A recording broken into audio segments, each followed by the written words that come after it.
আবেদ রাজাকে ধানের শীষ কুলাউড়াতে দিয়ে দিল। আমি আবেদ রাজা কুলাউড়াতে ধানের শীষকে নির্বাচন করব না। আমার এই প্রতীক জুবাইদা রহমানকে উচ্চর্ত করে দিলাম। তিনি কোথাও নির্বাচন করতেন না, কুলাউড়া থেকে জুবাইদা রহমান নির্বাচন করলে আমি সমস্ত উত্তর দিয়ে কুলাউড়াতে তাকে বিজয়ী করব। আমি আবেদ রাজাকে 236 মৌলভীবাজার 2 কুলাউড়া আসনে ধানের শীষ প্রতীক দেয়া হয়েছে, পরিবর্তন হয়েছে।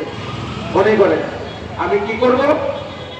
আমি আজকে এই মঞ্চে দাঁড়িয়ে বলছি, আমি আমার এই আসনটি যদি এরকম হয়, আমার আসনটি আমাদের জুবাইদা রহমান, ডাক্তার জুবাইদা রহমানের নামে আমি উৎসর্গ করব। আমাদের চেয়ারম্যান মহোদয় বগুড়াতে নির্বাচন করছেন এক জায়গায়। আমাদের দেশনেত্রী তিনিও একাধিক জায়গা থেকে নির্বাচন করছেন।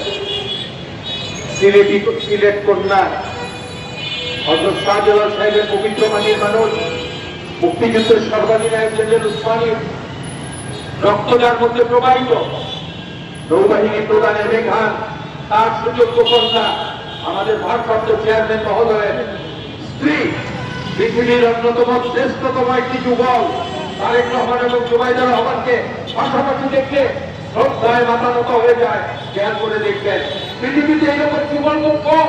নেলসন ম্যান্ডেলা এবং তার স্ত্রী উইনি ম্যান্ডেলা বিচ্ছেদের আগ পর্যন্ত এরাও ছিল পৃথিবীতে একটি অত্যন্ত আকর্ষণীয় শ্রদ্ধাশীল একটি যুবক। আর এখনকার সময়ে দক্ষিণ পূর্ব এশিয়ার এই গরিব দেশের তারেক রহমান এবং জুবাইদা রহমান একটি শ্রেষ্ঠতম যুবক। ছবি দেখতে দেখবেন শ্রদ্ধা, ভালোবাসা যেন সমস্ত পরিবেশ গড়ে ওঠে। কাজে এই বন্ধুগণ মনে করেন আবেদ রাজাকে ধানের শীষ কুলাউড়াতে দিয়ে দিল। আমি আবেদ রাজা কুলাউড়াতে ধানের শীষকে নির্বাচন করব না। আমার এই প্রতীক জুবাইদা রহমানকে উচ্চর্ত করে দিলাম। তিনি কোথাও নির্বাচন করতেন না, কুলাউড়া থেকে জুবাইদা রহমান নির্বাচন করলে আমি সমস্ত উত্তর দিয়ে কুলাউড়াতে তাকে বিজয়ী করব। আবেদ রাজাকে কুলাউড়া সংসদীয় আসনে চূড়ান্ত মনোনয়নে মনোনীত করার জন্য আমরা কয়েকশো লোকের সাথে মোবাইল আলাপ করেছি।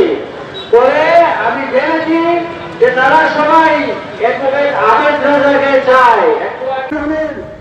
আকর্ষণ আবেদ রাজা চাবুকাস গ্রামের সম্মানিত উপদেষ্টা, আবেদ রাজা কুলাউড়া মাটিও মানুষের নেতা।